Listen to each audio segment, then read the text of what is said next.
everyone, it's Em and Liv, and we're your meta Psyckicks. I'm glad you can hear it, but I can't. Yeah, I can hear all the sound effects. It's like last time where I couldn't hear anything. That's great. Yeah.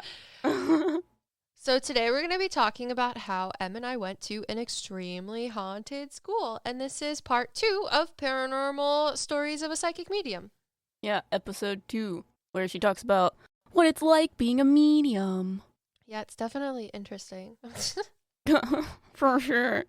So we had a couple different ghosts at the school that we went to, and we're going to talk about 4 of them, the most prominent that we were affected by, at least. It's going to be great. If you guys don't know, I had COVID last week, and it was not fun. So Em and I are recording remotely. And we don't know how to do it in the most effective way possible, so we're doing it separately. Yeah, it's definitely going to be interesting. Oh, for sure. So let's talk about our first ghost at the school that we went to, and her name was Mrs. Morley. That's all we're going to tell you. So there. They'll be able to figure it out. So Mrs. Morley had a building on our school built by her son for her because she was from a very well-to-do family. So her son became well-to-do as they do and made a music hall for her. But since I'm a medium, I've talked to Mrs. Morley, and I know a little bit more than just the average Joe that's been haunted by her. Right. So our music hall at our school was built for her by her son, and when you walk in, there's a picture hanging on the wall in like the breezeway type thing. See, and we still haven't figured out the word for the fancy entrance, pre-entrance to a building. She's offended that we don't know what it's called because we're poor or something. We're uncultured swine. Yeah, at this point it's just funny. It is funny. So the picture that hangs up in the breezeway is of her, but then right across the hall from her, or right across from her picture, is a picture of some rando dude that's like wearing some red velvet dress or something. I don't know, cape? Is he a superhero? Do you even know who this man is? No, I've never read his plaque, and I'm biased because she doesn't like him, so I don't like him. Well, if you know more information about him, then you can like him even more or dislike him even more. I think he was like some sort of like dean of one of the departments at some point. Yeah, it's just weird that they put his picture in the music hall. Exactly. Well, that's why she's annoyed, because it's a picture of him, but he has nothing to do with the music hall, and the building was built by her son for her. So why is he there? Yeah, I feel like they should have like a building for your dean pictures that you just put on the wall. Yeah, like the college hall where they could just have pictures of everybody there, like in the parlor room where it like actually makes sense or something. Exactly. So, anyways, she's not happy about it, and she's told me.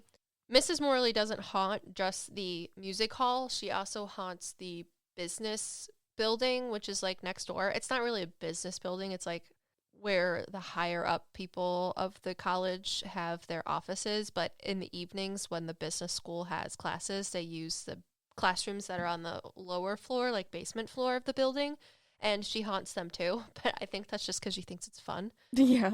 You have to understand that Mrs. Morley, from a personal standpoint, if you were to ever meet her, is a very stern woman, and she demands a certain amount of authority. And you also have to understand that our school is very old, hence why it's so haunted. And when she was alive, it was harder for a woman to have a building built for her. Yeah, or even just have any authority. Exactly. So she really is a person who commands authority.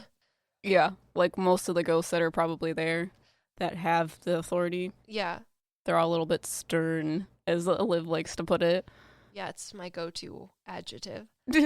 So the painting of the random dean guy that is across from her is really what irks her the most and is what she wants changed, because even though her son built this music hall for her, she sees the music hall as like the only accomplishment that her dolt of a son ever did, and like she kind of thinks he's a little dumb and slow. So she's like, oh God. She's like, my son did one thing and one thing right, and that was building me this music hall. And now these people that run this school have this dumb picture of this weird Joe across from me, and it's not even his building. So she wants it moved. And I'm going to tell you where she wants it moved. Yeah. So since our school is so old, this music hall used to also double as a church on Sundays and like a general assembly area type thing. So the way it's structured is like an old church. You walk in and there are doors on either side that can go up to stairs to the second floor. And there are balcony seating that face the inside of the building where the whole floor is covered with old wooden pews. And then there's a stage, there's organ pipes everywhere, and there's a balcony that goes around it. And then there's stairs at the back of the building as well that go up to the second floor. Well, on the right-hand side of the building, the staircase that goes up to the second floor also has a pseudo third floor. But there is no third floor. There's just stairs that go to nowhere. But on the right-hand side, there's a window in the stairwell that goes to nowhere. So what Mrs. Morley wants of this random Joe Schmo picture that's in her building, she wants his picture moved to the top of the stairwell that goes to nowhere. So there's stairs that go up to the balcony level, and then there's another set of stairs? Yes. Mm. On the right-hand side that goes up to a door that doesn't open. It's just a door in a wall. Why? I don't know. What is that? It's so creepy. I don't know. But there's a window on the right-hand side, and that's where she wants his picture to hang, is on the door that goes to nowhere, facing the window. God. These people who make old buildings and decide to put scary things like staircases that go to nowhere are the bane of my existence. Are you kidding me? I want a staircase that goes to nowhere. But like actually goes somewhere, but you don't know that it doesn't go there. In a building that's named after you. Oh, for sure. But literally that I haunt when I die. Literally when I talk to her, she's like, it's the perfect spot for him. He can still be in the building, but like no one sees him because it's not his building, and he has a nice window to look out of. Yeah, for real, because no one knows that there's a staircase that goes to nowhere unless you go up to the balcony where all the, like, what instruments are. I've never been up there. They don't really have instruments up there. They keep the instruments underneath. I thought they had, like, an organ or something up there. No, they don't. The organ sits on the floor, and actually there's... The stage has... The middle part of it has a trap door, and they store all of the extra instruments underneath the stage. Weird. Which is even creepier. Well, yeah. So yeah, there's just a stairway that goes to nowhere with a door on a concrete cinder block stone wall, and it just doesn't open. And there's a basement, right? Yeah, there's a basement with a boiler room, and there's like chains and grates around it straight out of like 1900. So when we were deciding to make this, she was telling you about something in the basement? I think you were telling me something about the basement. Oh, no.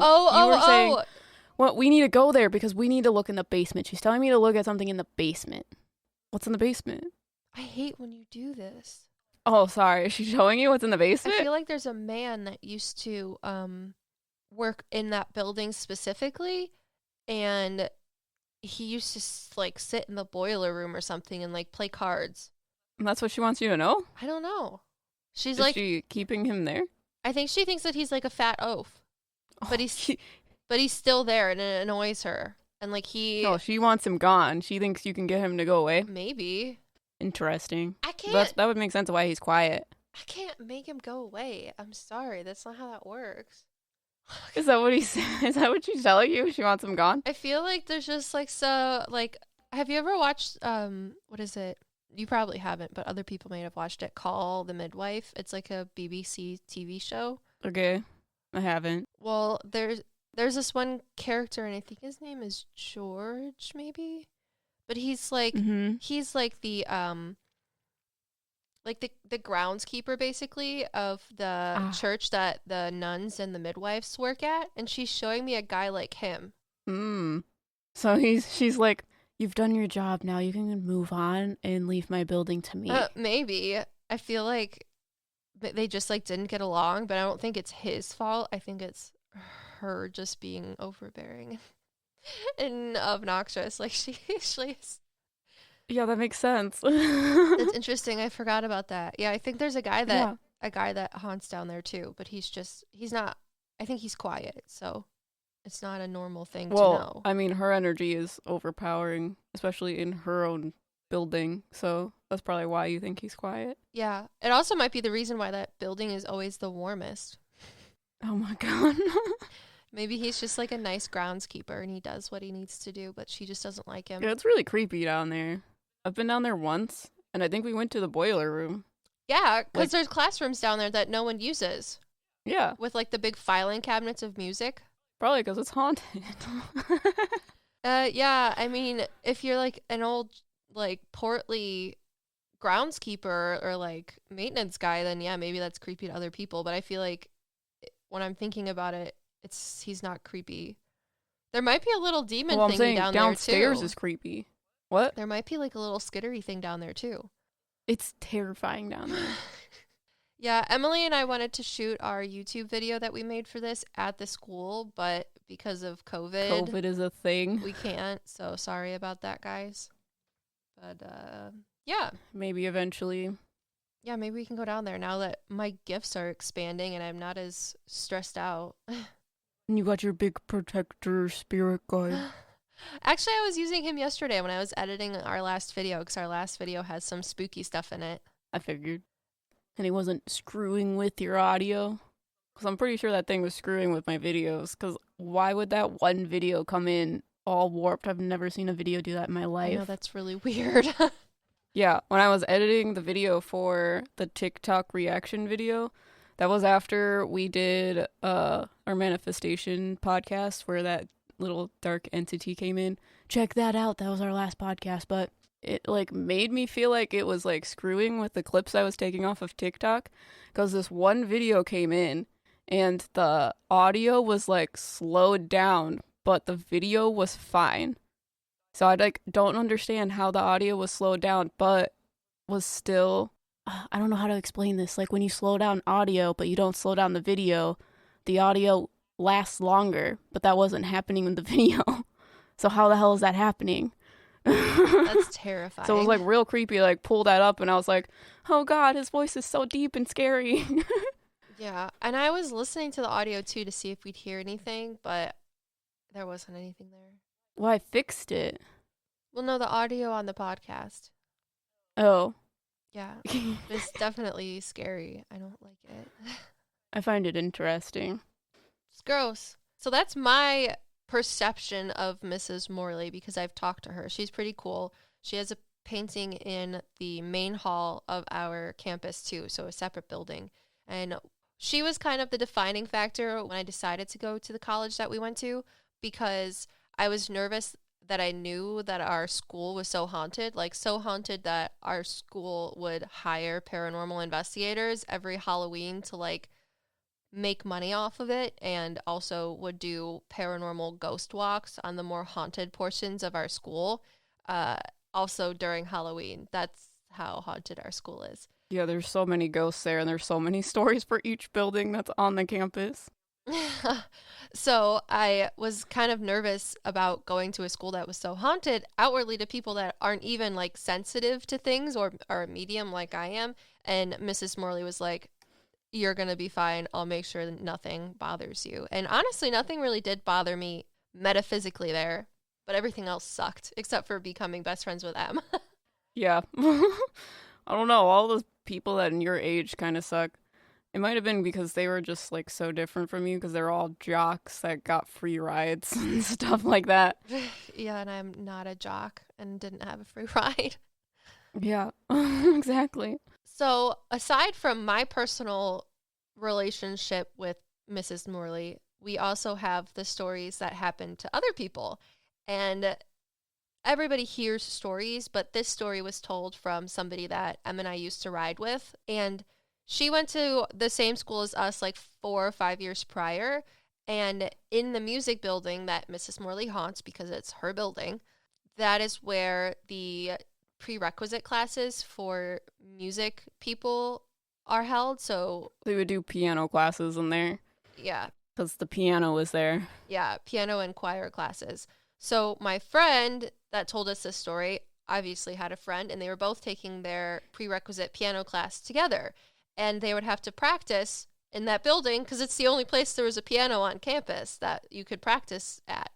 Apparently, and it's the same thing for choir people because we've heard similar or the same stories from other people as well. One night, my friend and her friend were practicing piano, and I guess my friend's friend was not very good, at least not comparative to our mutual friend.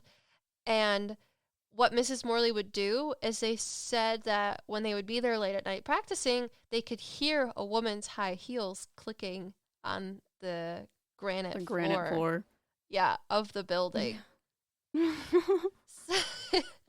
So imagine being in an old stone church, basically, practicing piano at night with your friend, and you hear someone walking. High heels. Yeah, it's really crazy, like super creepy.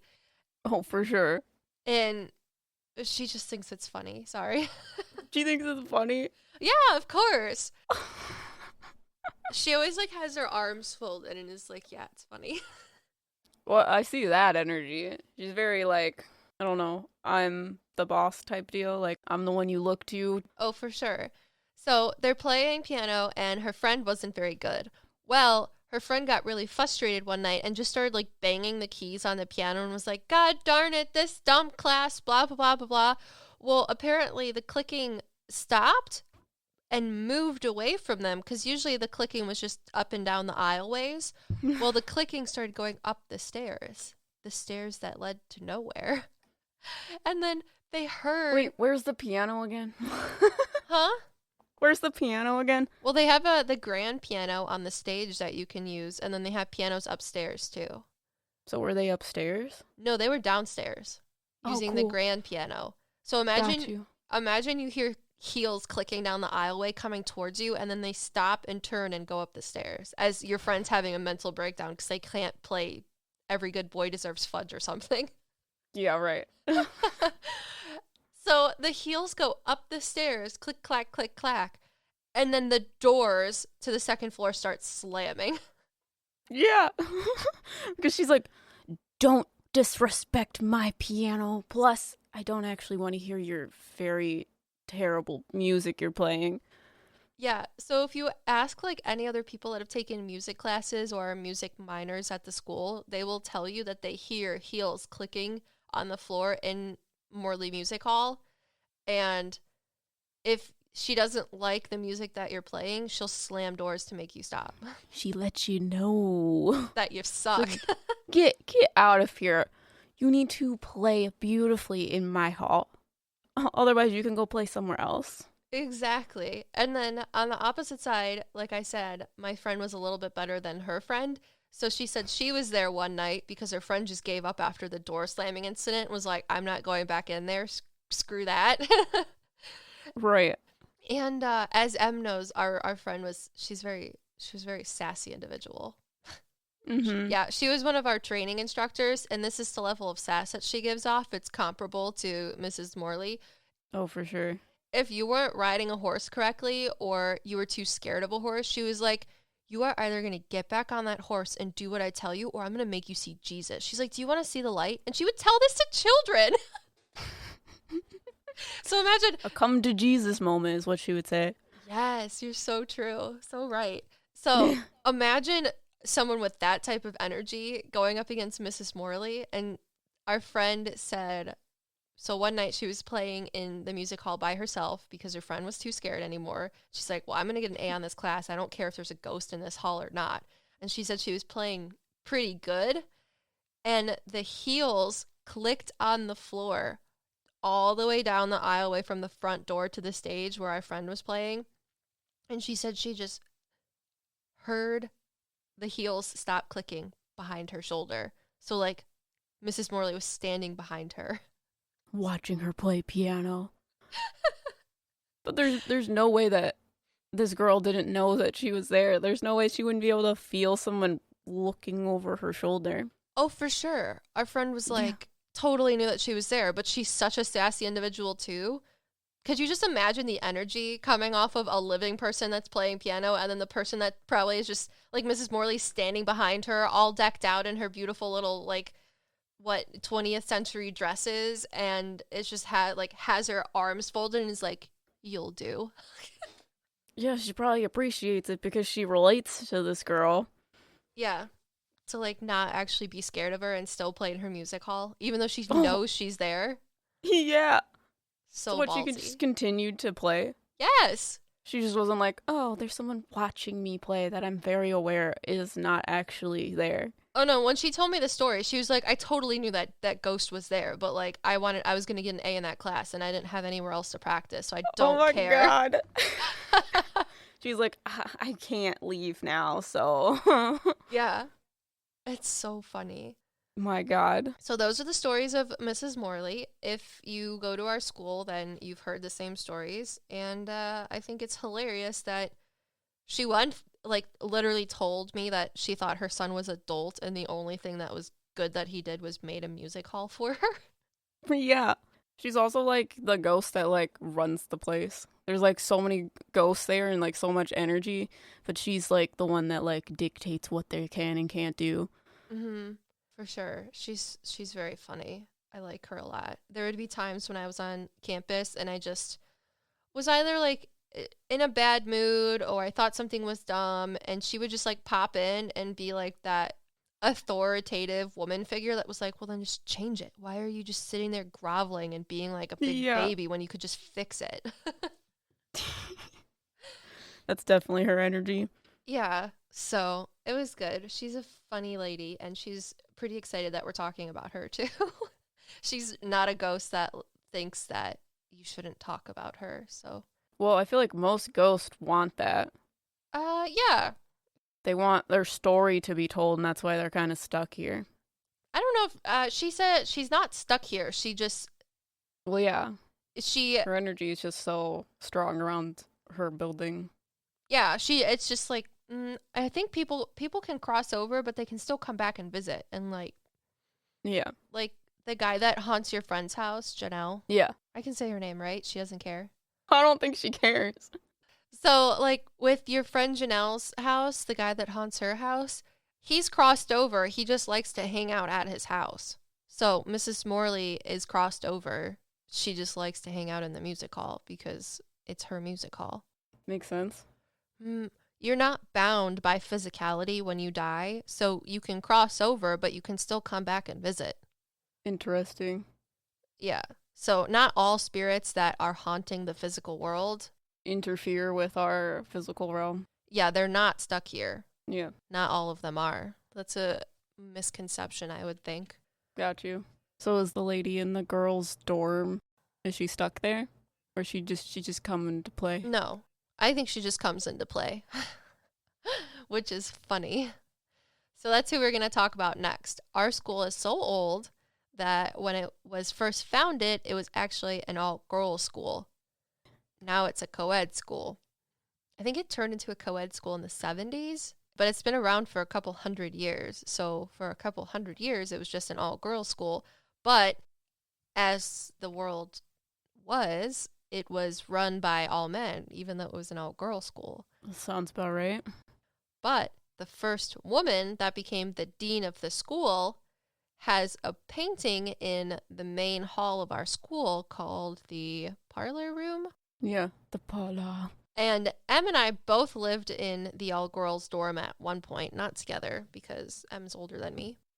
Most people think I'm so young. Yes, okay, so we started a TikTok, and so many people...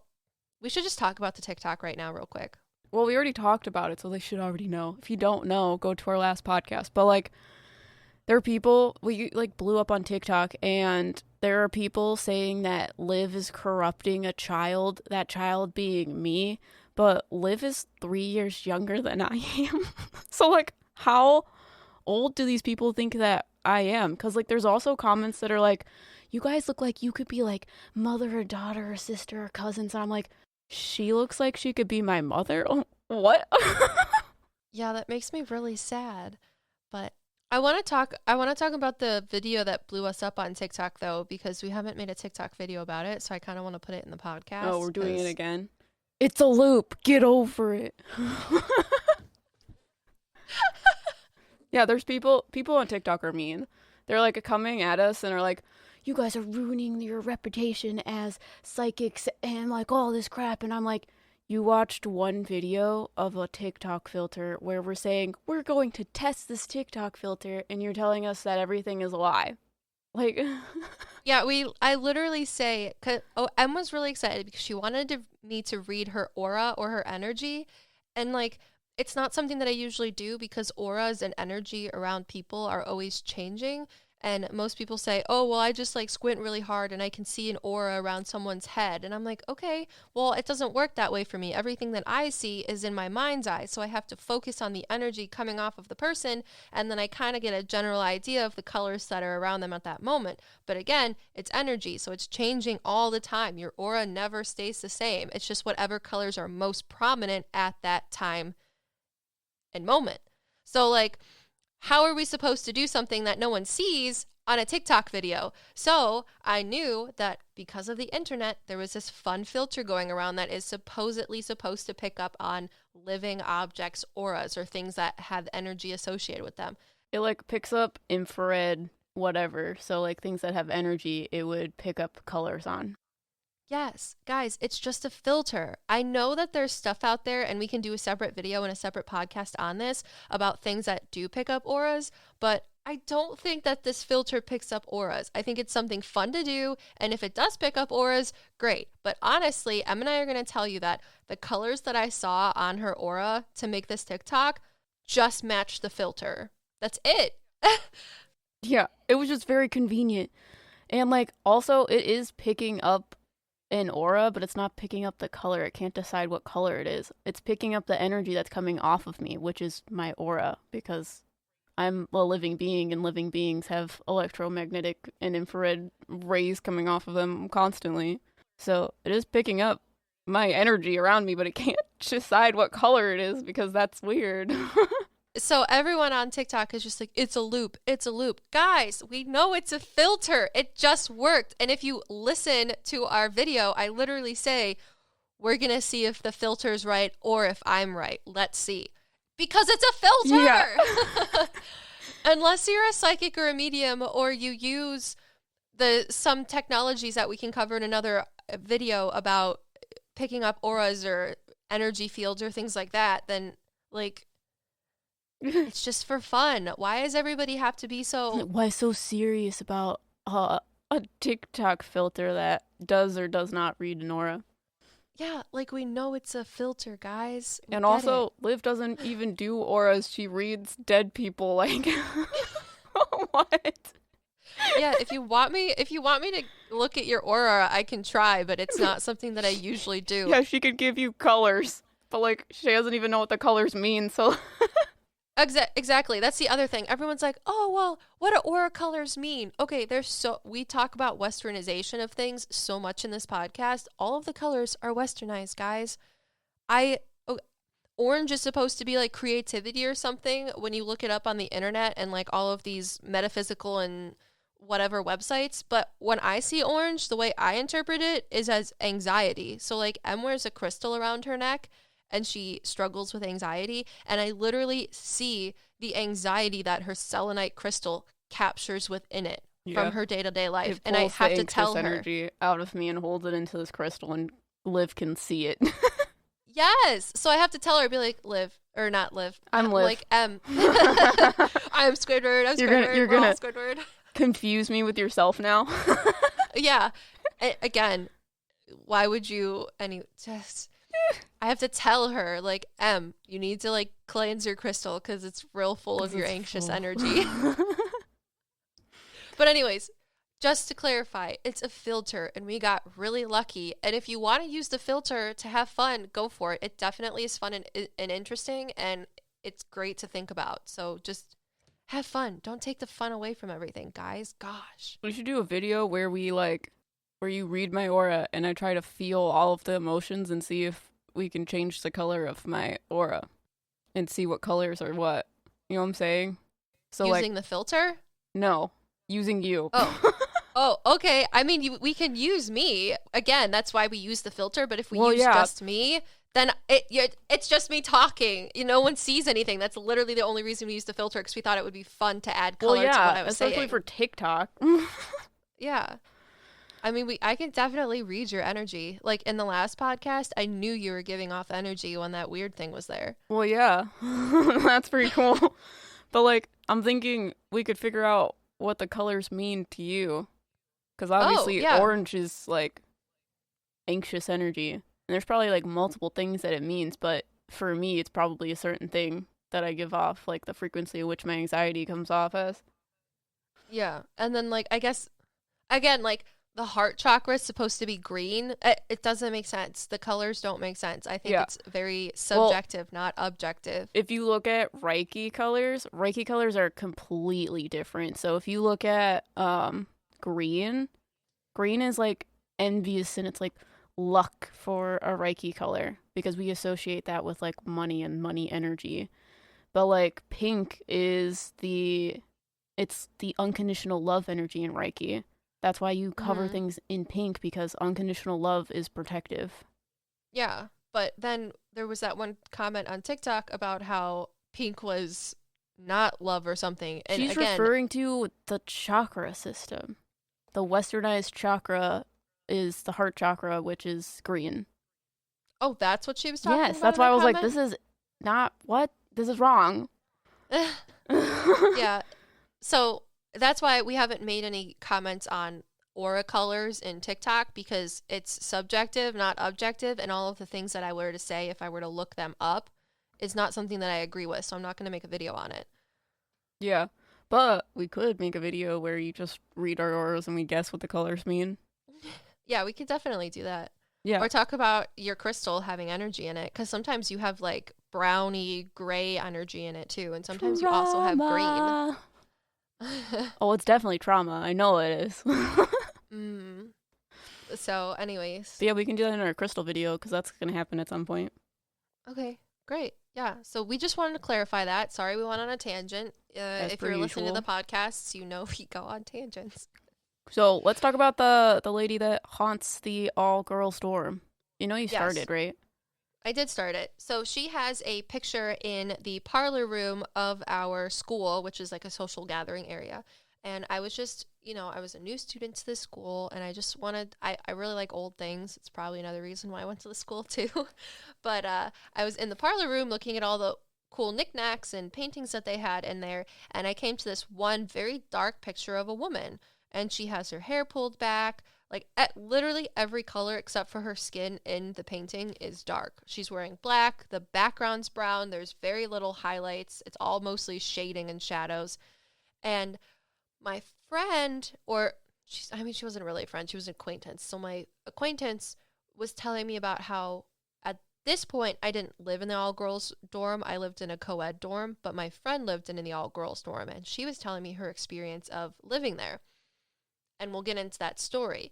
But when I saw this picture of this woman in the parlor room, I immediately saw the story that my friend told me. And it's kind of like the ghost was telling me, I'm the one that causes all of the issues in the all-girls dorm. That's me. That's why I'm making you connect those thoughts. Like with M, how her one spirit guide makes her thoughts like connect and gives her like, what is it, claircognizance or something? Yeah, I have claircognizance. So what my spirit guide does is she pulls memories from my brain and like pulls them forward when I'm thinking about a certain thing. So she like connects them and is basically like, these two things relate, and that gives me the ability to be like, oh, well, this is how they relate. Yeah, so this is kind of what the spirit did when I was watching her painting. And then I looked at the painting and I saw the plaque and it said, blah, blah, first female dean of the school. And I was like, that makes so much sense that she was the dean of an all-girls school. And she's the first dean, right? The first girl dean, female dean. Yeah, the first woman of power, like, in the schools running. Yeah. So it makes sense that now that the school is not an all-girls school, she haunts the one thing that is left to be all girls. Yeah. And is like expressly all girls. So it's kind of it's enforced too at the school that if you're in the storm, they probably just use that story to get the boys out of there too. So on to the story that this ghost showed me that my friend had told me. So my friend had been in the dorm. I think she was a junior when she told me the story. And when it happened, she was a freshman or sophomore. She lived within like a range close to the school. So on the weekend, she would go home to her house so she would get away from the dorm life. Well, her roommate at the time didn't. She lived from out of state. So when my friend would go home on the weekends, her roommate would have her boyfriend stay over so that they could hang out. You know, it's normal, whatever, it's college. Well, get swifty. It's probably why that woman doesn't like this boy, because they were getting swifty in the girls' dorm. Oh, of course. It's exactly why. So I guess one weekend my friend came back, and when she went upstairs to her room, all of these girls were outside of her dorm room, and her roommate was like sobbing, freaked out on the floor. And she's like, "What is wrong? What is your problem?"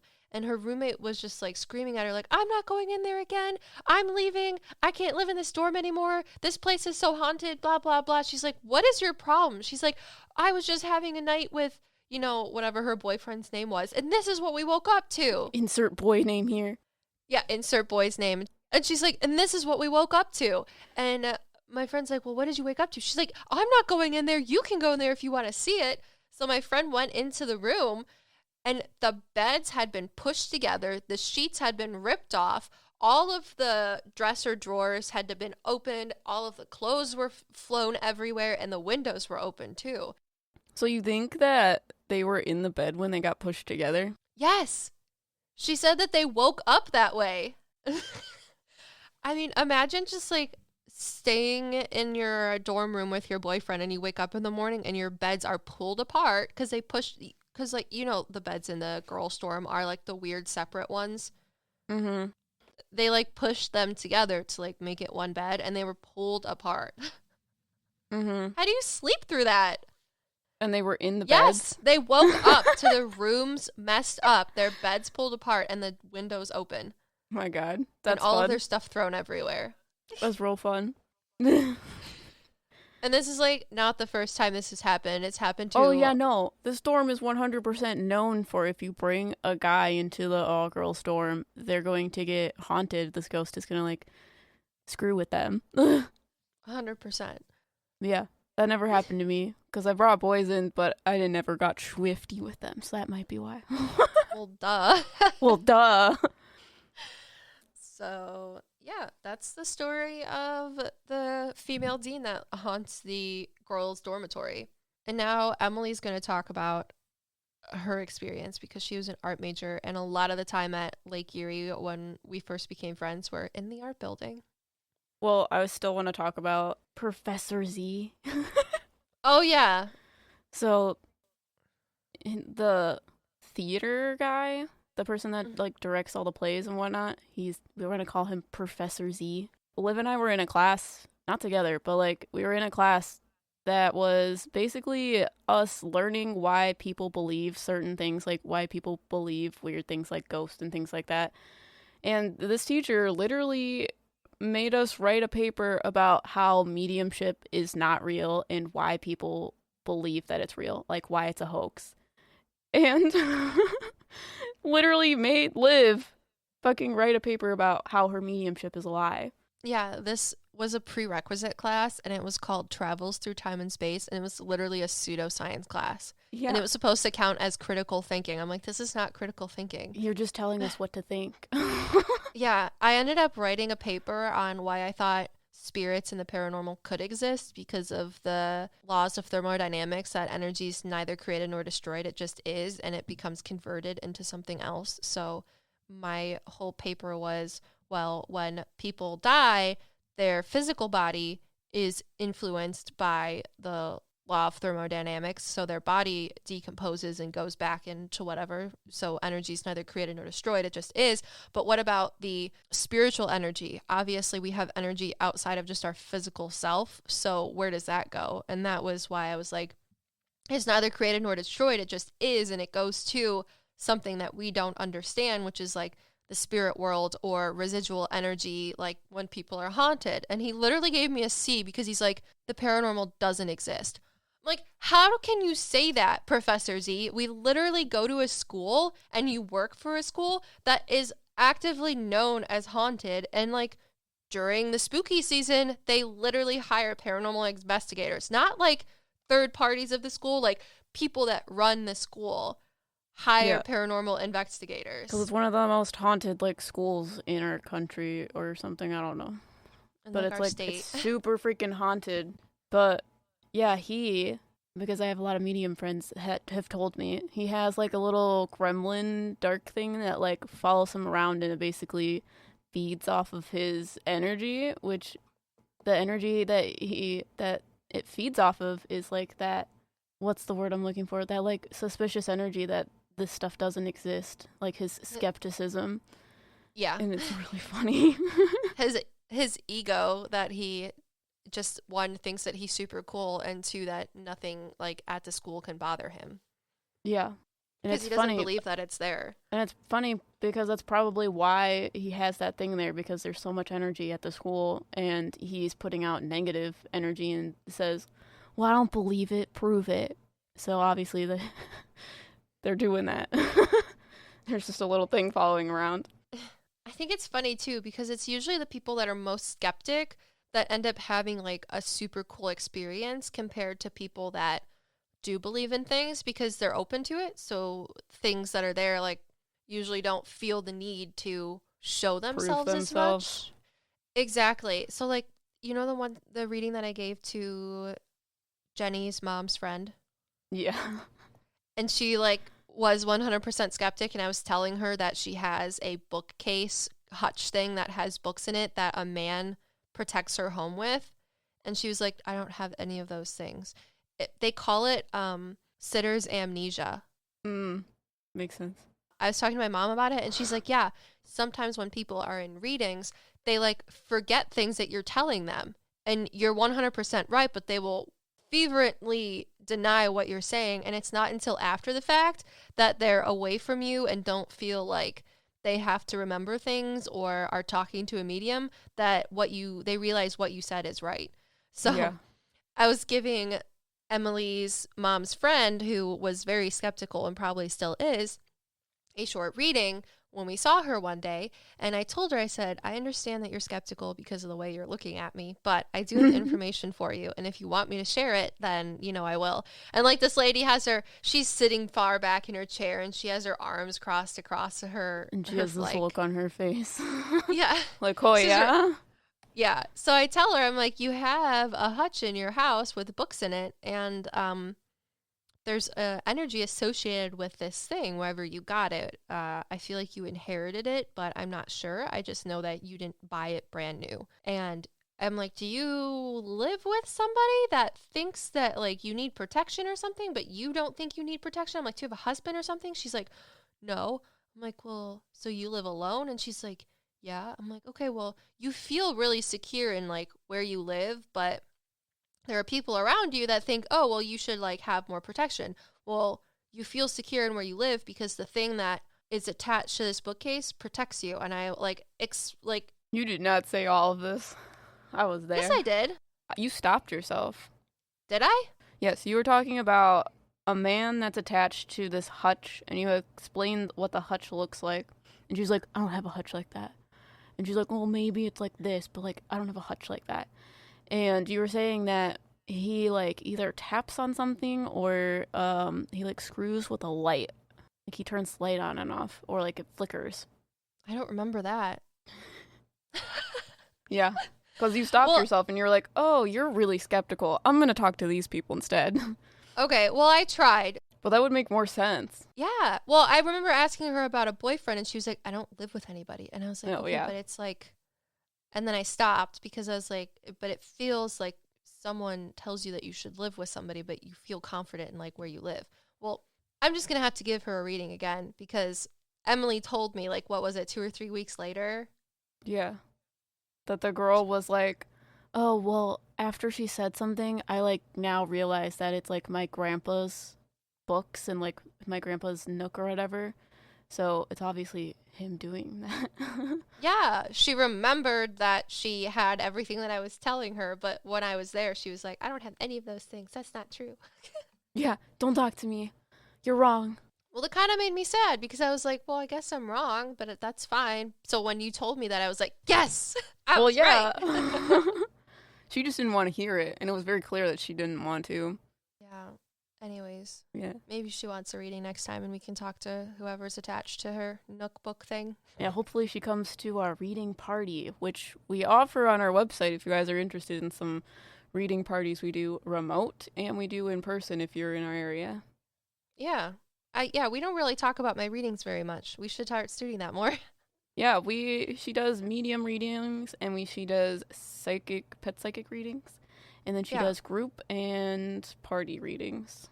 Yeah, so if you want to set up a Zoom reading, go onto our website and take a look. It's pretty cool. I mean, I want to talk to more people. It's great. I love it. Yeah, it's real fun. So, but that's tying it back into Professor Z.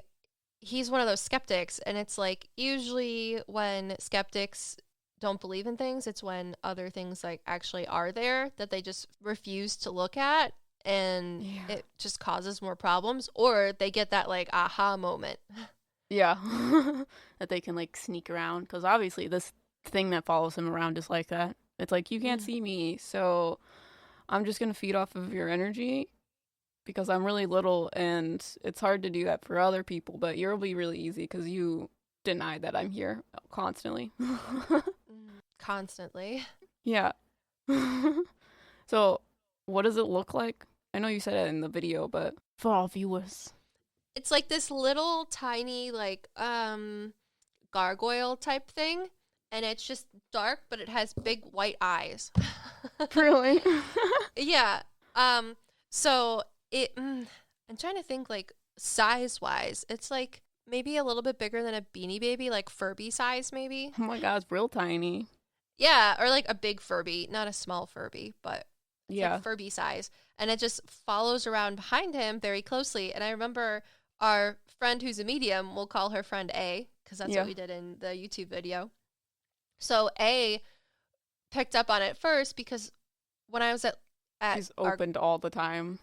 Yes, she's open to all of the scary things, and I am not. Liv has like walls and a door, mostly because she was raised by another medium that told her to do that, but A did not, and A just is, she's surrounded by a lot of negative things, so that sucks. Yeah. So I remember walking into the art building one day, and I saw Professor Z walking by, and out of the corner of my eye, like in my mind's eye, I saw the thing following him, and I looked at it, and it like looked at me, and it was like that weird moment. Yes. Because I feel like they're always like that because they don't like expect things to be able to see spirits. And at that point, I was just like, nope, this is Nopeville. I'm leaving. Don't tell the man that I'm here. Yeah, and then I remember we probably talked about it with A too, and she was like, yeah. Oh yeah, she would tell me about him all the time, about this little thing. She would say that there was this class where they were, I don't know, they were like doing stuff for theater type stuff, and they were like on the floor, like imagining things, kind of like meditating. And she was like, I can't meditate because when I open myself up to that, the little dark thing comes and like screws with me. Yeah, because it's definitely one of those little trickster things, like the thing that was in your cabinet. Mm-hmm. Like a low-level gross thing. But what's interesting is that's not the only thing that's like associated with that building. So we think that it like works with the spirit that haunts the theater, like the stage. So backstage. There's what? Backstage. Well, it's the whole stage, isn't it? Yeah, you're right. But it's like it peeks behind the curtains. It like lives backstage. Yeah, it hides in the shadows. We call it the stage fright monster because essentially what it does is it feeds off of the nervous energy of people who are in the plays or who are on stage performing, because you get really nervous when you're doing that because you want to do well. And what's interesting is it grows when there's a play going on. And there's like this line on the stage, which Liv says it changes colors, which I think is really interesting because it like, well, I'll explain it in a second, but this line on the stage moves, and when you pass the line, you feel even more nervous than you did when you were on the other side. And it like tries to convince you to cross the line. So my experience with it is my friend A, who can see it because she's open to everything. She's like, there's this like, do you see it as tall? I don't know. She tells me that it was tall or like yeah, it's slender. like really tall and slender. Yeah, so she was explaining this like tall, slender thing that like hides behind curtains and like tall objects, and it's always in the shadows. It likes to be in the shadows, and it feeds off of the energy. And she was telling us, like a group of friends, that there's this line and we all crossed it. And when we do that, it changes the color of the energy, and it also moves the line over because it's now feeding off of our energy. Because obviously, if there's a spooky thing, we're going to be nervous and jittery and whatever, so we're giving it more energy. But what I find interesting with the colors is that it changes colors kind of like how your chakras have different colors and how rainbows are. So rainbows are stacked with the lowest level light on the bottom, which is red. So red has like the lowest frequency, while the purple and blues have higher frequency. So it's interesting that the line on the floor kind of changes colors because it would be indicating that it has more energy or a stronger pull of energy.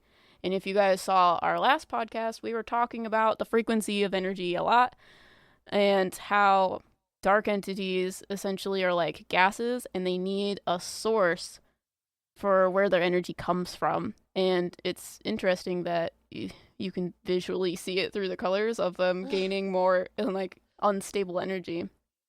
Yeah, in college, we had this group of friends, and we were mostly art kids, and then me, the science nerd. Yeah, don't worry, they all hate us now. Whoops. Not all of them, just... I'm pretty sure they all hate me, except for you. I don't think Jared hates us. Jordan? I don't think he prefers me. Oh. Well, anyways, we called ourselves the Brunchers, and behind the stage, so there's the auditorium and the stage area, so there's like seating, and then the sound system behind, and then you have the stage, then you have backstage, and then behind the stage there's this room that we called the green room, and it was where like the actors and stuff would go before and during and after auditions and plays and stuff like that. And it has like a kitchenette area and some couches, and it's like a nice little hangout area. So when M and A were doing their BFA work, my senior art project, people don't know what that is. Oh, their senior art projects. Yeah. And I was studying for whatever freshman classes I had. We would hang out in the green room if we weren't in the ceramics room, because that's where we could just like chill and do what we needed to do and stay up all night too, but also hang out and sleep there as well. We basically lived in the art building. Well, yeah. But that's my life. But A was talking about the stage fright monster one night, and we had the whole like bruncher gang there. So you all went out to the stage, and I remember just like being really stressed out because that was my entire college experience. And you guys were like, "Oh, well, let's come look at the weird dark thing, blah blah blah." And I was like, "I don't want to see it because it's not the stuff that I do, and it's weird." And at that point too, I was very secretive about my medium stuff, so I think like only you and A really knew. Yeah. And I didn't really even talk about it that much with A because her stuff was so much different than mine. I was like, "That's scary." Well, yeah, and your mom said to stay away from her because of it. Yeah, she really did. And I was like, "No, Mom, it's fine." And I was like, "No, she's probably right." Now that I think about it. But yeah. You guys all went out to the stage, and you guys were talking about the line on the floor. And I was like, "What are you guys talking about?" And I remember walking out there, and I saw like a yellow colored line. Like it was a normal light. But I was like, "Do you guys see that?" And you're like, Sarah's like, "Well, yeah, it's right there." And I was like, "Yeah, I see it too." And you guys were like, "No, I don't see it." Yeah, I remember that completely.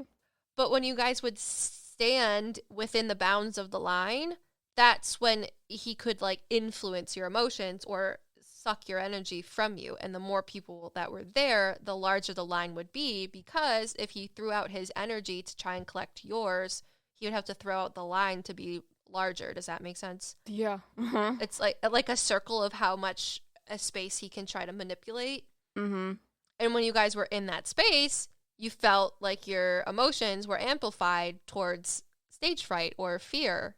Yeah, everyone was like, "Oh, I'm so nervous," and I'm like, "What? Where? I don't know what you mean. Did I cross line?" But that's because you're such a good wall, though, too. Yeah. And like you recognize the things that are going on, but you're not so much terrified of it as like other people. So like what I said in the YouTube I'm very video, Aries about it. I'm like, oh my god, this is so cool. I've never seen this before. Let's have this experience. And then I go and do it, and I'm like, what? I don't get it. Where is it? yeah, and like you said, how it's tall. I would describe it when I saw it, and again, it was like it stayed in the backstage area, and it wasn't unless people were in the audience or on stage that it would influence more surface or like a larger area. It wouldn't influence a larger area. Right, because it had more energy when there's people there. Yeah, but when we would stay in the green room at night, I knew that it was walking around outside. It would like peek through the doors. Yeah, because that's what A would tell me too, that she would be like, it's over there. It's like looking at me and it's making me uncomfortable.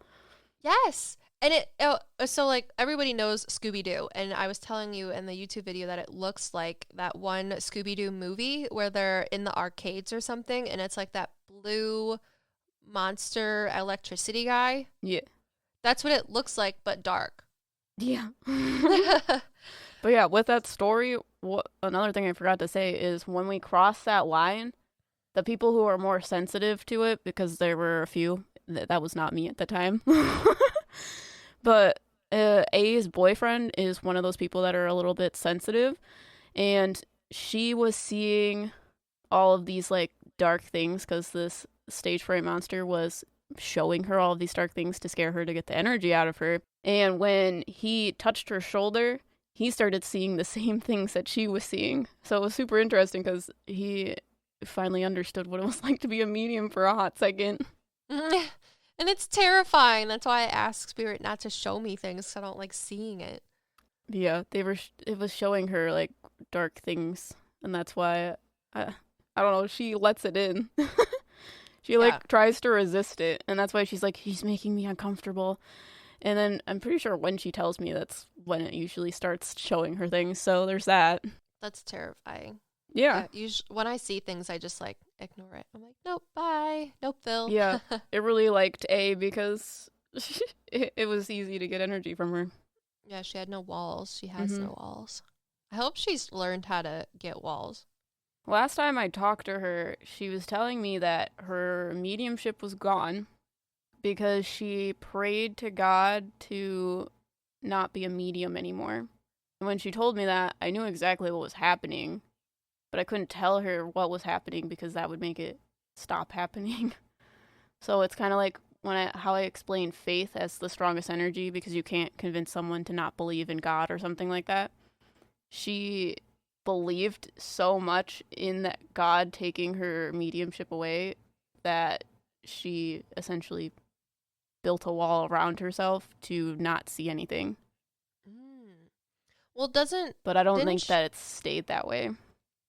But didn't she think that since her family did witchcraft that she was cursed and that's why she had her stuff? Not necessarily that she's a medium, but that things influence her externally. When she first started telling me about the paranormal stuff that she was experiencing, she was telling me that her dad practices witchcraft, and it's like dark witchcraft, and all of these really scary demons that talk to her and all these things. And when she was telling me that, I was like, this is not a normal experience. Like, even if you weren't a medium and you were in that like environment of like people summoning demons and things like that, there's no way that you would see what she sees. You would see like the aftermath of what, like the cause of, or sorry, like the effect of what would happen. But she was like actually seeing the things doing these scary things. So she thought that it was just like a curse from like her family and what her dad does.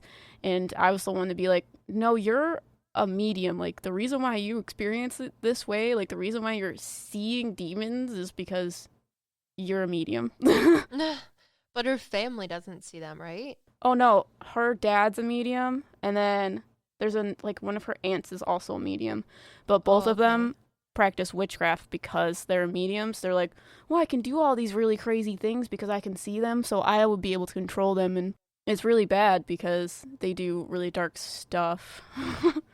Like That's scary. hexes and all that crap. Scary. Yeah. I just want to help people. I don't know why someone would do that.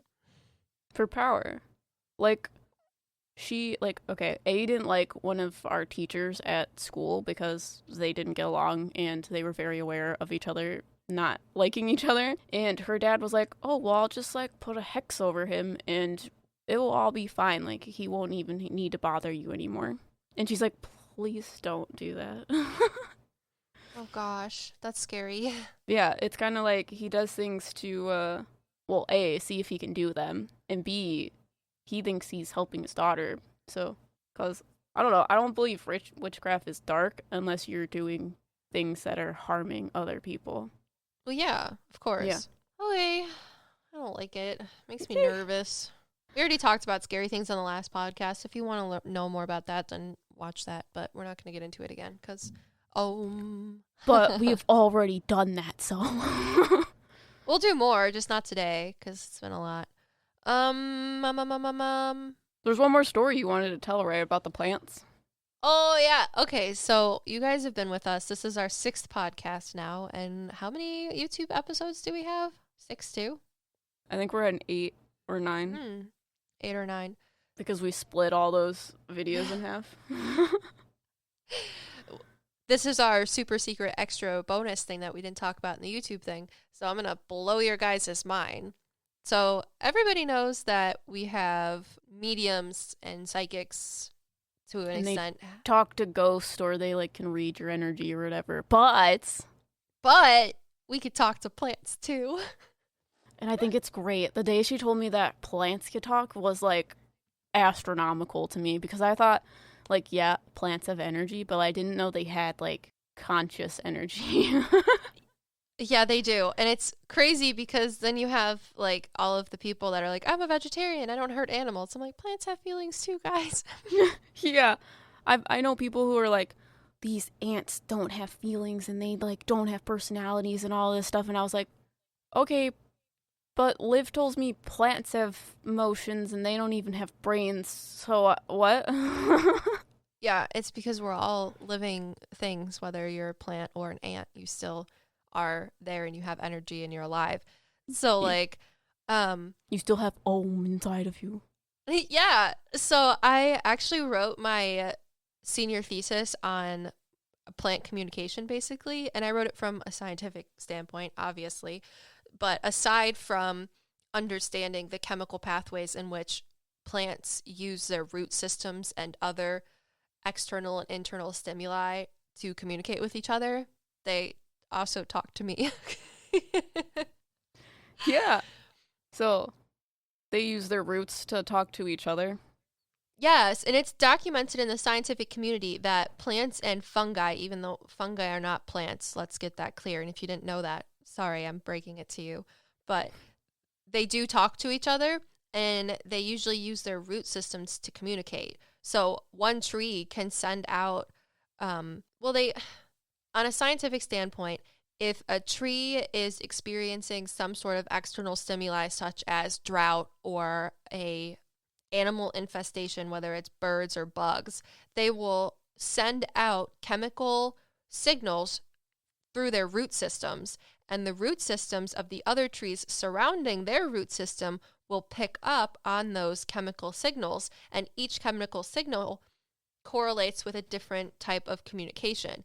So they will send out through their root system that chemical signal saying, I have an infestation of ants. You guys need to move away from me, or you need to come eat my ants. Well, either they need to send certain things to fortify their structure, whether it's like their leaves or their trunks or anything like that, or like get their roots away from them. They will start to redirect their root systems as well as do other things like sending nutrients to the tree that's being attacked. That's cool.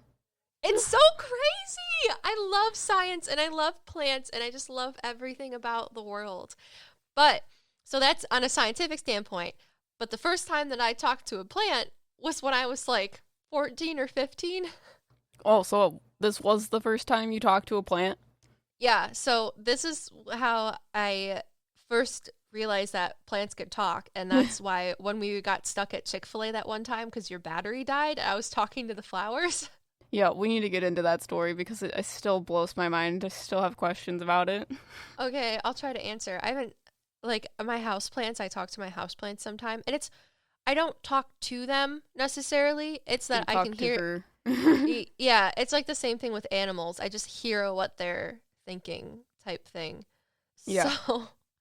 So in school, my high school was right next to a library, and when I didn't have a driver's license and my mom worked like she was a single mom and my brother was doing whatever he was doing when he had the car, I would have to wait at the library until my brother was done with whatever sports he was doing or my mom would come pick me up.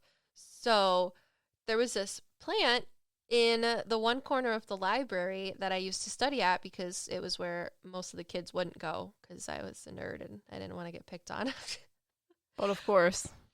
Well, one night I was there and I'm sitting by this, it was like a ficus or something, and it was on a stool so that it would be up higher to the windows because the windows sat off the ground a little bit.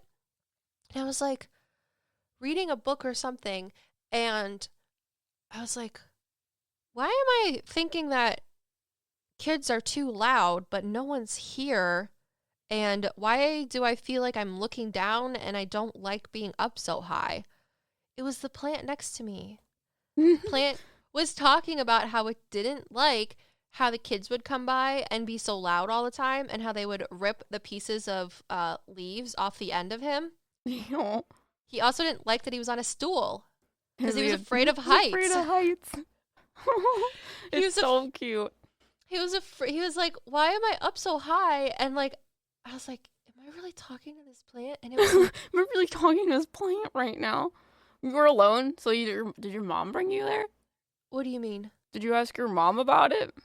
Yeah, no, I asked my mom about it, and I was like, do plants talk? Is this plant talking to me? Well, actually, I didn't ask my mom about it. One day, she went to the library because she started going to school, too. And she was like, what's with that plant?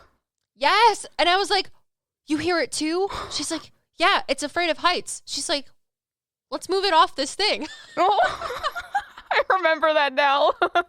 So we did. We moved it off of this little, like, step stool thing that it was on, and it was like, oh my God, thank God. Yeah, it would like talk about the people that it would sit next to and just all of this crazy stuff. That's hilarious. Yeah, so that's how I learned that plants talk. And my mom thought she was crazy too, but she was like, if you're hearing it and I'm hearing it. Wait, did she talk to plants before? I don't think she did. No. Oh, okay. That was her first plant too. He was just a very chatty plant. Very chatty plant. Very chatty plant. Well, he probably was super nervous. He was like, oh, I'm up so high. I hate all these people. Please move me. It was so cute. So, I think it's interesting too because my mom has a friend who is a pastor. Yeah. And my mom had not my mom knows that my mom has a friend that is a pastor. And her pastor friend knows that my mom is a medium. And the reason that they're friends is because her pastor friend is known within the church community for giving darn good eulogies. And the reason she does is because she's also a medium. Oh my God. And so she's a pastor. Yes. But also a medium. Yes. That's why she gives great eulogies. I don't know what that means. When someone dies and you're at their funeral. Oh, that's what you mean. And they talk about the person. She talks to them. Well, she was getting information from the people that she was giving a eulogy on, and she didn't know. Yeah. Oh my God. That's great. So she became friends with my mom because she was like freaking out. She's like, I'm a pastor. I can't be a medium. Are you kidding me? Like, she went to theology school. Like, that is what her degree is in. She has like and people a PhD think we are like theology. summoning demons to hear ghosts or some shit. No. Yeah, I don't understand what like Christians think you're doing that is so bad. I don't know. Because you just exist. Yeah, well, I go against thinking that I can I don't know. Well, okay, like Christians usually think, they think it comes from somewhere. So it's not just ghosts that are walking around talking to you. It would be like you, I don't know, summoning demons and the demons are talking to you. I'm not really sure. Or you're like doing seances or something. I feel like that's what maybe they think, but like, I don't get it. Yeah, I don't know, but we can get into that after this. But I want to. My mom's friend, who's a pastor, who's also a medium. They became friends because they wanted to talk about it. They were sharing stories one day, just like as friends. And my mom's friend, who's the pastor, said, I want to run something by you since you've known that you're a medium longer than I have. And I just want to know if this is normal. And she said that her husband was cutting down a tree in their yard. Was the tree unhappy? The tree was very sad. And the trees around the tree were upset that they were cutting down that tree because that was the tree that was there before them. And it helped them. So she was like talking to plants and she was like, do you talk to plants too? And my mom's like, yes. Yes. I didn't want to tell anybody because I didn't think that it was a real thing. Well, but you're talking to plants too. So do trees like being trimmed? I don't know. You don't know. Ask a tree. Well, I'd have to think about it. Tell them about, do the trees have auras? Someone asked us on TikTok if trees have auras. Okay, so someone, like Em said, someone asked if trees have auras. And again, I don't look at auras very much. And if I do, I have to like really think about it and put myself in that position. It's not like something that comes naturally. Yeah. So, yes, I want to say trees have auras, but for me personally, I get more of like a vibrational sense from plants or trees specifically, and it's like a humming, like a deep humming. They probably are lower vibrational, and that's probably why that happens. Maybe. Because if, like us, we probably put off a higher frequency, and that's why you can't hear it, because the waves are like closer together. You looking at a tree? Yeah, I'm looking at a tree outside my window. Tell me what it looks like out there. Because I feel like it's trees, like golden and red. Yeah, because I feel like that would make sense because that's a lower vibrational color. Because I feel like trees probably don't have like the full spectrum of the colors. It's probably just the lower vibrational colors. It's more like, it's definitely more of a feeling for me. It's like a hum, like a vibration. Yeah, that would make sense with red and yellow too. I hope we blew your mind about plants. Wait, we need to talk about that Chick-fil-A story because it blows my mind. So this time, we were, I don't know, getting ice cream or something, and I locked my keys in my car. So wherever we were eating ice cream closed. So we went across the street to go to Chick-fil-A. Oh. We went to Froyo. Yeah, we went to Froyo, but they closed the second we left. And wouldn't let us back in. Yeah, so we went to Chick-fil-A to like call someone to bring keys to me. And we're sitting there waiting for them to like bring me keys. And there's like these cut flowers, like there's one flower in each vase that are just sitting on the tables. And Liv is just like, this flower is like bothering me because it's telling me it doesn't like the other flowers here or something. Wasn't that it? Yeah, I think it was being petty. Yeah, it was a petty flower. And it was literally a cut flower. Like it was not attached to anything. It didn't have roots. It was literally just in water. And it was just the flower. And it was like angry about the other flowers that were around it because it thought it was better than them. And it wanted those other flowers to go away. And it was also telling you to like pick off certain petals and things like that. And what blew my mind is it's not attached to anything. It would be like you talking to my severed arm. Like, what? Well, like, how is it? It's like plants, like the plants that make new plants, or like you get cuttings from plants. Yeah. They like make their own root system, so that would be like its own plant, right? But is it? Okay, let's talk about this. I'm gonna bring this back. because you always say that I struggle with it for good and evil, The but separation is an illusion. Well, I know that, but like, is there a separate energy in a tree? Like, and I don't know, like how you were explaining the trees being cut down. The other trees were upset that that one tree got cut down, but that tree had different feelings because it was the one being cut down.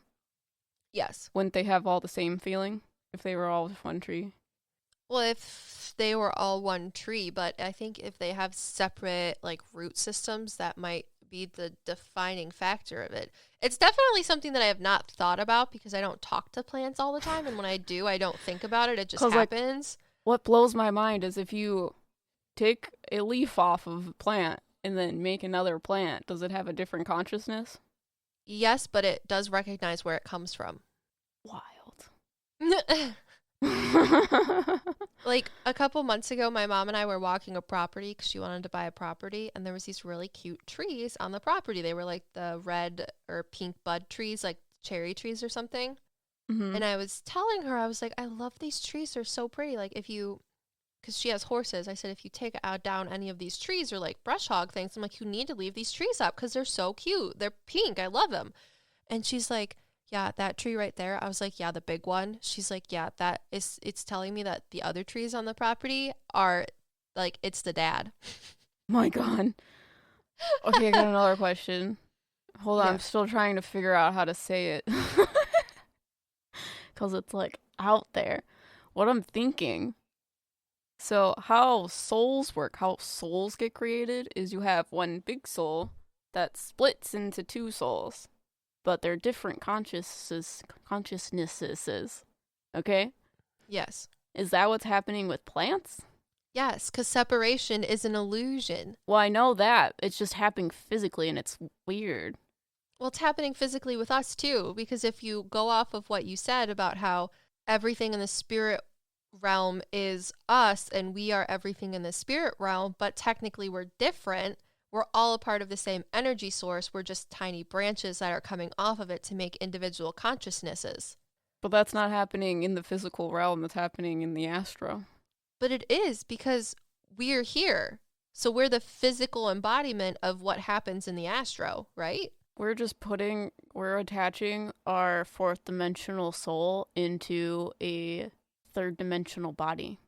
Yeah, but we're a part of the astro still, technically. Yes. Yes. But so, we don't cut our body parts off, and then this body part doesn't have a consciousness. Starfish do. Or it isn't split of my consciousness. Starfish it's just my third dimensional form. Starfish, sponges, coral. Because they have plant DNA, don't they? Well, technically, we have plant DNA too. What? I'm going to blow your mind. Everybody knows the mitochondria is the powerhouse of the cell. Yes? Okay. They also know that chloroplasts influence plants. Okay. There are scientific evolutionary theories that both chloroplasts and mitochondria were once single-celled individual creatures. But now, we're going to talk about us. Okay. We have mitochondria in our cells. And if we did not have mitochondria in our cells, then we wouldn't be able to convert energy to exist and be able to function at a higher level. Yeah. So what I'm saying is mitochondria used to be their own thing, but they ended up burrowing into other cells so that we could create more complex beings. Okay. I don't understand how that relates. That's a physical embodiment of two separate things coming together to make something else. So, like... I mean, I guess, but we don't have plant cells, right? But we... Everything came from things. Well, yeah. Everything came from everything else because we're one being. But what's weird is a plant can literally sever its consciousness in the physical realm. But so do starfish. How? Starfish but how will asexually reproduce. Oh, so that's different. But it's the same thing. Same, but different. They make a new body off of a piece of their arm that's severed off. I don't know. And it's a separate conscious. It's like a twin. plants can reproduce in both ways, you're saying then? Okay, another thing that we could talk about, not even on plants, is identical twins. Identical twins were one egg that split. So you have a genetic replica That of doesn't work the same way. thing. Yes, it does, because No, it it's two. doesn't. It's Because two they haven't been born yet, so their consciousness. consciousness got attached to two different body cells. Their consciousness isn't splitting. Yes, it is. They're two separate people. Their bodies are splitting, but their consciousness didn't split. You have two different consciousness being attached to their two different bodies. But they were originally one cell, which should be one consciousness, but it's split into two cells, so there's two consciousness. I guess it depends on when you think consciousness attaches itself to a third-dimensional object. Okay. Starfish. Starfish do the same thing. So then, is their consciousness being split, or is it being pulled from the astro? Well, it's making a new thing. So, like, when... Lol. Like, when a bush... Okay, you're saying, is it being pulled, or was it always there? You're gonna need to be more specific. Like, if I'm talking to a blueberry bush or a fig tree, and you cut a piece off of a fig tree and then replant it and it makes a new fig tree, does that have a separate consciousness? Yeah. And I want to say yes. And do I know how? No. Exactly. Because to me, it's like you're talking to the same plant with the same consciousness. Because, yeah, I know everything's the same consciousness, but, like, how would you describe me talking to you? Is it me talking to me? I don't know. That's why it's wild, because it's like you are literally talking to my severed arm when you talk to a plant that is in a vase. Well, I think it was like a petunia or something, wasn't it? Like some sort of little flowery thing. Plants are not my thing. I have no idea. It like had like really slender petals and a lot of them. Oh, okay. And So it was like yeah, it had a lot of petals. I'm remembering. I just remember that it was purple. Yeah, they were all different colors, each one of them. Yeah, and he was telling me, like, you need to get this petal off of me because it's dying and I need to look great. Yeah, and it was like, I don't like this plant near me. Can you move it? I'm the pretty plant. And every other plant here needs to know it. Well, yeah, but those plants were not, like, those plants weren't all cut from the same plant. Well, yeah, I know that. Cut from different plants. I'm just saying, if you had the plant that this flower was cut off of, would it be the same consciousness? No, I think they separate. Would it be the same amount of sass? Is it the best flower that is in Chick-fil-A? I mean, he thought he was the best flower. No, I'm saying, will this flower that I cut off of this bigger plant have the same feelings? And they are just one consciousness that was already split.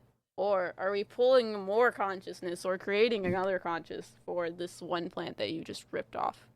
I have no idea. And also, if that happens, that's a pretty shitty life because you're not going to live very long when you're a cut flower in a vase. Yeah. But at some point, like, you're just going to have to be like, well, I guess I'm just a cut plant in a vase, so. So do they have YOLO. spirits? Like, when they die, are they a spirit? I don't know. I've never had a plant talk to me. I've only had higher conscious beings talk to me from the spirit realm. So it's probably hard for you to know that. Yeah, I don't know. We should also talk about how, like, Native American beliefs and other things think that human souls go into trees, because that's interesting. Well, Native Americans believe that everything has a consciousness. So, like, the mountains, they worship the mountains because the mountains is a consciousness. It's a life form. That's great. I love it. I'm about it. Yeah, but that's why when they, like, hunt things, they, like, use every part of the animal because they associate everything with life. Yeah. Yeah. That's so cool. I loved it. We should talk about Religion that, is too. fun because, I don't know, they're all interpretations of the same thing. Mm-hmm. Sorry I can't answer all your plant questions. I just know that they talk. It's just wild because and I can hear them. Yeah, the plants are just weird because you can cut them and they become another plant. It's weird. Yeah. I don't have all the answers. Yeah, I like when you talk to plants because they're just real peaceful creatures. And it's just so simple. Yeah, I really love trees. They make me happy. Yeah, like that one time I bought an orchid and you told me that it thinks it looks like me. And it got sad when I put it down because it thought I wasn't going to bring it home. Oh, yeah. It's so cute. That's the other thing that we did in college. We picked out fish and we also picked out orchids. Yeah, and the orchids talk to live. Yeah, they're fun. Yeah, my one plant that I have, I named him George. He's a rubber plant and he's very sassy. Yeah, he's got opinions. And facts. Oh, for sure. What else?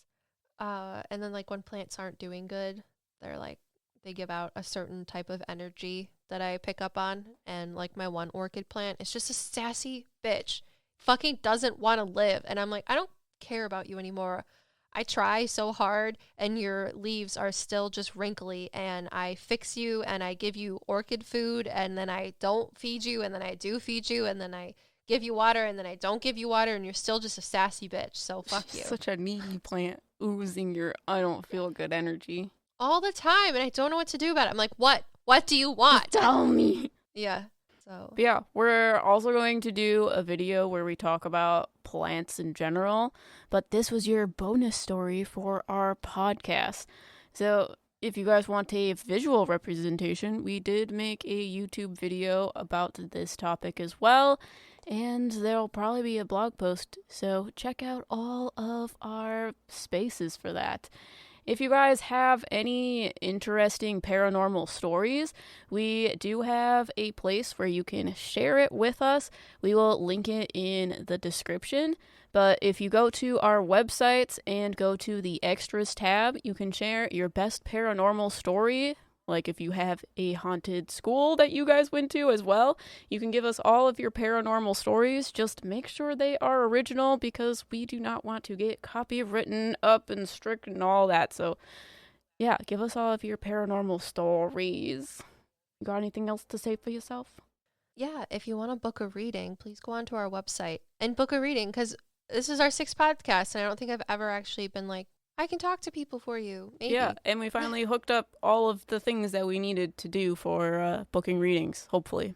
Yeah, right now everything's Zoom readings because of COVID and things like that, but I'll send you Zoom readings and we're working on a contract that outlines everything and policies, terms, conditions, whatever, stuff like that. But yeah, we are doing readings. I am doing readings. I can't tell you or guarantee that you're going to get, the answer that you want to talk to a specific person. Yeah, I don't control that, but it's definitely fun. Yeah, so make sure you tune in for our next podcast. We're going to be talking about the difference between heaven and hell, like what happens to you when you die. So you'll have a medium perspective and then my perspective with being raised Catholic, because Liv and I have very different opinions about what happens to you when you die. So it'll be super interesting. So make sure you tune in next Sunday and we'll be talking all about that. However, while you guys wait, check out all of our other social media in the description and we'll see you guys in the next one. Yeah, bye!